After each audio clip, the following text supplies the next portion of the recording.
17 जून को हम लोगों को इस पर अनुमति मिल गई कि हम कॉन्ट्रेक्चुअल बहाली कर सकते हैं।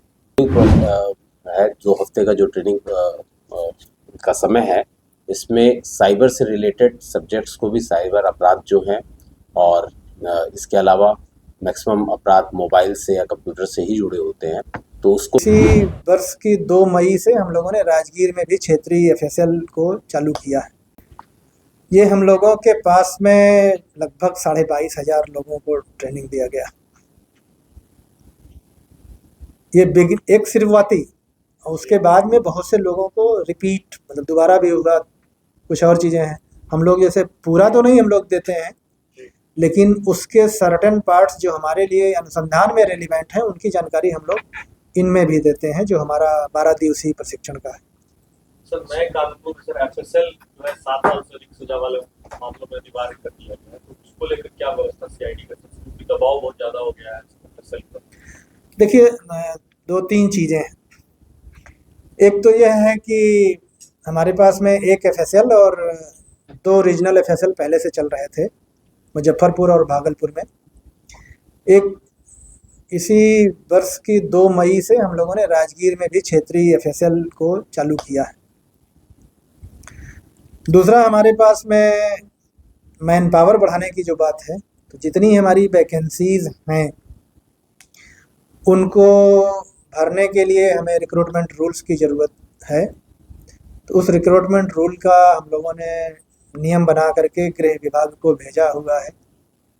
गृह विभाग में एक मीटिंग पीछे में निर्धारित थी उस पर डिस्कशन के लिए, वो हम लोगों की कुछ व्यस्तताओं के कारण से नहीं हो पाया था। आज फिर वो मीटिंग निर्धारित है 4:30 बजे। और एक फिर इसका है कि ये जब हमारी नियमावली बनेगी, फिर हम रिक्विजिशन देंगे, फिर इसका रिक्रूटमेंट होगा, फिर ट्रेनिंग होगा, तब तक बहुत समय लगेगा। इस बीच में हम क्या करें? इस बीच के लिए फिर हम लोगों ने गृह विभाग को अनुरोध किया कि हमें कॉन्ट्रैक्ट के आधार पर लोगों को बहाल करने की अनुमति दिया जाए। 2 रैंक हमारे पास में है, एक असिस्टेंट डायरेक्टर और दूसरा सीनियर साइंटिफिक असिस्टेंट। तो जो हमारा प्रस्ताव था वो गृह विभाग ने मान लिया और 17 जून को हम लोगों को इस पर अनुमति मिल गई कि हम कॉन्ट्रेक्चुअल बहाली कर सकते हैं। अब उसके आधार पर फिर हम लोगों ने रोस्टर क्लियरेंस के लिए प्रस्ताव भेजा हुआ है, वो भी विचाराधीन है। आज उस पर भी डिस्कशन होगा। और जो बहाली की प्रक्रिया की जानी है ये ऑनलाइन की जानी है, तो हम लोग अपना एक एप्लीकेशन डेवलप करा रहे हैं और उस एप्लीकेशन की सिक्योरिटी चेक बेल्ट्रॉन से हमारी पत्राचार हुई है। हमने आईटी डिपार्टमेंट को भेजा, वहाँ से बोला गया कि जो एप्लीकेशन आप बना रहे हैं उसका सिक्योरिटी चेकिंग करके दीजिए, तो हम उसे होस्ट करेंगे। तो हम लोगों का यही है कि 10-15 दिनों में हम लोग कर लेंगे, और अगर 10-15 दिनों में हो जाएगा तो एप्लीकेशन हम लोग ले करके और कॉन्ट्रैक्ट के आधार पर लोगों को नियुक्त करेंगे। टोटल इसमें हमें 191 लोगों का कॉन्ट्रैक्चुअल अपॉइंटमेंट करने का है। तो अगर हमें 191 लोग मिल जाएंगे तो हमारा जो एग्जिस्टिंग आज का स्ट्रेंथ है उससे ज़्यादा है, मतलब हम जस्ट डबल हो जाएंगे, डबल से ज़्यादा हो जाएंगे। एक है सहायक निदेशक जिसे असिस्टेंट डायरेक्टर कहते हैं, और दूसरा है वरीय वैज्ञानिक सहायक जिसे सीनियर साइंटिफिक असिस्टेंट। कई जगह से तुलना भी है सर एफएसएल प्रोसेस में सर। अब मैं आपको बता रहा हूँ कि कोई भी रीजनल एफएसएल चालू करने के लिए हमें मैन पावर की ज़रूरत होती है। सरकार ने पिछले साल जो हमें सहमति दिया था उसमें राजगीर और पूर्णिया के लिए दिया था। राजगीर तो हम लोगों ने चालू कर दिया है। पूर्णिया की कार्रवाई प्रारंभ करने के लिए हमने एक डिप्टी डायरेक्टर को अपने लेवल से डिप्यूट कर रखा है। गृह विभाग से हमने अनुरोध भी किया है कि उस पर पदस्थापन भी कर दिया जाए, और शेष जो पदाधिकारी जितने ज़रूरत होंगे तो हमारे पास जो एग्जिस्टिंग हैं उसी में से हम डिप्यूट करके अभी उसे चालू करने की कोशिश कर रहे हैं। लेकिन फुल्ली फंक्शनल होने में हमें ये जो कॉन्ट्रेक्चुअल अपॉइंटमेंट है इसके बाद हम उसको बढ़िया से चला पाएंगे। मोबाइल वैन भी कुछ सब दिया जा सकता है। मोबाइल वैन हमारे पास में ऑलरेडी 17 है, जो अलग अलग जिलों में लगाया गया है और उनका यूज हो रहा है। 34 मोबाइल वैन खरीदने की प्रक्रिया चल रही है और उस प्रक्रिया में अभी हाल में वो सैंपल उन्होंने दिया था, जिसका इंस्पेक्शन करके इंस्पेक्शन रिपोर्ट भी सबमिट हो गया। कब तक सर? अब ये प्रक्रियात्मक चीज़ें हैं, मान करके आप चलिए कि 4 महीना तो कम से कम लगेगा, इसलिए कि सैंपल जब पास हो जाएगा तो उस सैंपल के अनुसार उन्हें बाकी 33 को फैब्रिकेट करना पड़ेगा। ये रेडीमेड वाला हिसाब नहीं कि 100% वो रेडीमेड है, उसमें बहुत सी चीज़ें परिवर्तन करनी होती हैं। तो परिवर्तन में मतलब आदेश निर्गत होने के बाद 3 से 4 महीना आप मान करके चलिए। सर जांच में से जुड़े मामले में साइबर क्राइम के साथ सबसे ज़्यादा अपराध की संख्या बढ़ रही है, उसको लेके अलग से कोई ट्रेनिंग है या जो आपने पाठ्यक्रम तैयार किया है उसमें अलग से एफएसएल भी शायद करना है, इनके साथ भी। 2 चीज़ें उसमें हैं। एक तो जो डिजिटल ट्रेनिंग की बात आप कर रहे हैं, वो डीआईजी साहब अभी डिटेल में आपको बताएंगे। हमारे यहाँ जो ट्रेनिंग चल रही है, देखिए इसमें एक बीपीए में बेसिक कोर्स में बताया जाता है, साइबर ईओयू और साइबर इकाई जो हमारी है वो अलग से ट्रेनिंग देती है। हम लोग भी अपने स्तर से इन 350 लोगों को फोकस करते हैं, जिसमें डिटेल जानकारी आपको हमारे डीआईजी साहब देंगे। यही उसके हमारे यहाँ के एक्सपर्ट हैं और इनके साथ में और भी कुछ लोग हैं, तो वो बताएंगे। दूसरा जो आप बोल रहे हैं पार्ट कि हमें इस पर अपनी क्षमता बढ़ाने की बात, तो इसमें हम लोगों ने एक प्रपोजल पहले दिया था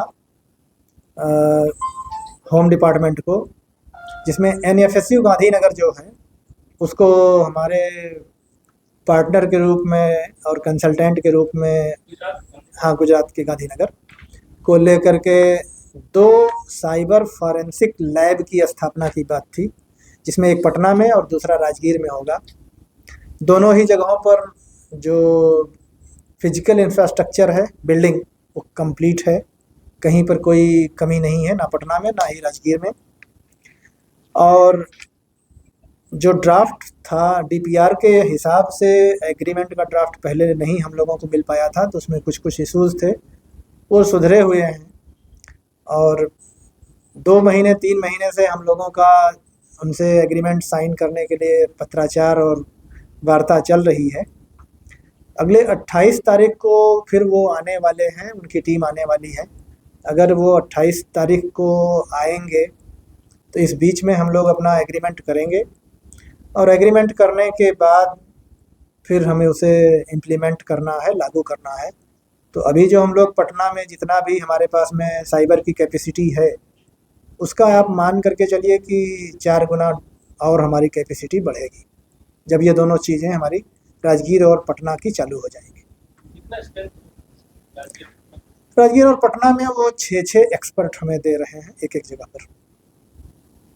पटना में सर हिंदी भवन है, नहीं, वो हमारा इसी एफएसएल, उनको हिंदी भवन वो एक अलग चीज़ है, अच्छा वहाँ उससे हमारा अभी मतलब नहीं। हम अपने स्टेट एफएसएल की बात कर रहे हैं, वो आप जो बात कर रहे हैं वो सीएफएसएल की बात कर रहे हैं। सीएफएसएल अलग चीज़ है, उससे हमारा लेना देना नहीं।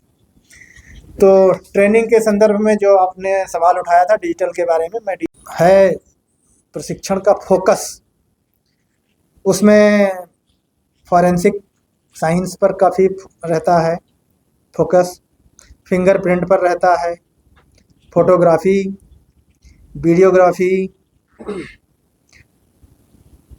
फिर डिजिटल फॉरेंसिक, मोबाइल डेटा का एनालिसिस,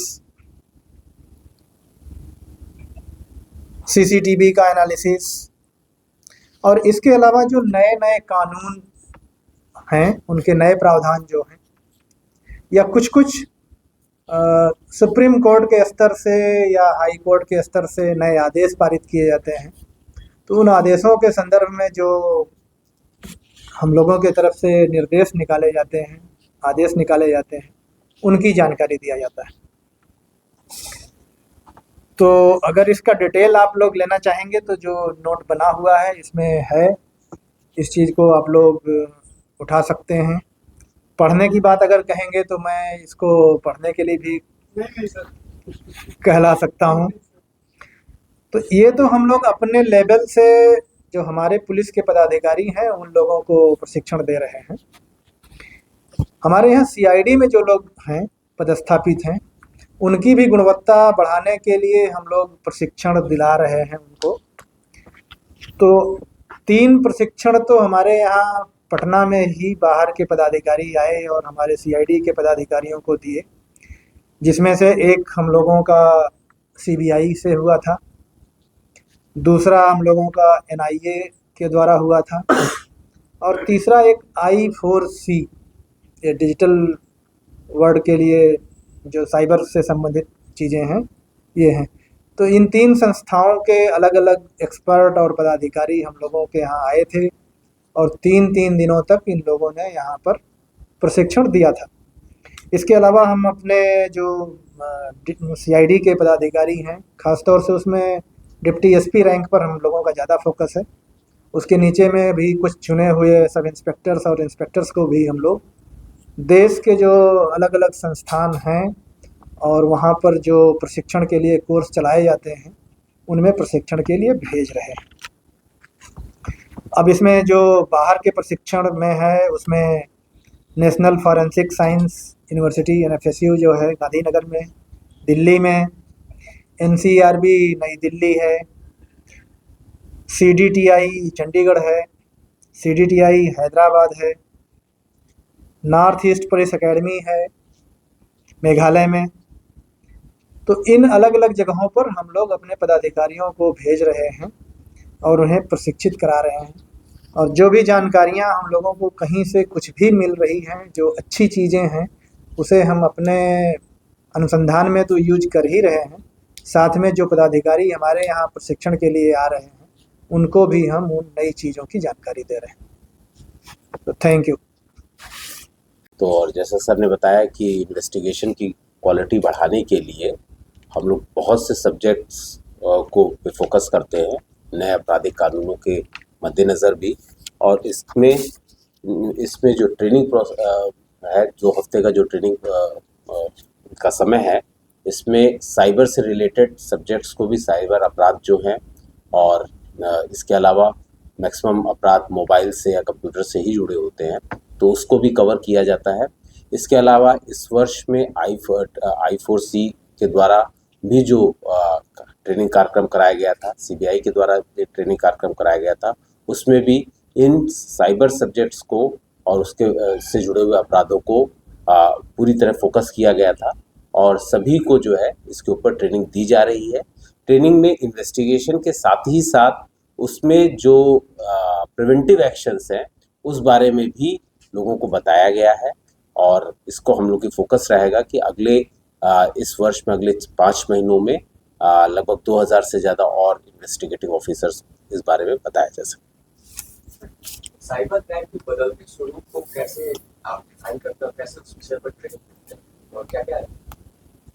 देखिए, जहाँ तक कि साइबर क्राइम का विषय है, इसका जो बदलता हुआ स्वरूप है वो लगातार कई चेंजेस आ रहे हैं। ये डेफिनेटली बिल्कुल सही बात है, लेकिन जो अगर इसमें आप मोटे तौर पे इस बात को देखेंगे तो साइबर क्राइम में आप जिस तरीके से 1098 में भी बार बार लगातार बोला जा रहा है कि अननोन कॉल्स हैं या फिर जो अननोन लिंक्स हैं उसके ज़रिए हो रहा है, या फिर आपकी पहचान को इस पता करके उसके द्वारा जो अपराध हो रहा है, या फिर डिजिटल अरेस्ट का जो अपराध हो रहा है, ये सभी के बारे में हम लोग जो इसके बचने के तरीके हैं और इसके इन्वेस्टिगेशन के तरीके हैं, क्योंकि इसका स्वरूप सिर्फ हिंदुस्तान में ही नहीं, हिंदुस्तान के बाहर तक पहुंच गया है, तो उस बारे में हम लोग जो उसकी प्रक्रियाएं हैं उस बारे में जो इन्वेस्टिगेटिव ऑफिसर्स को भी बताते हैं और उनको ये भी बताते हैं कि वो अब इस बात को ज़्यादा से ज़्यादा आगे भी लोगों को बताएं।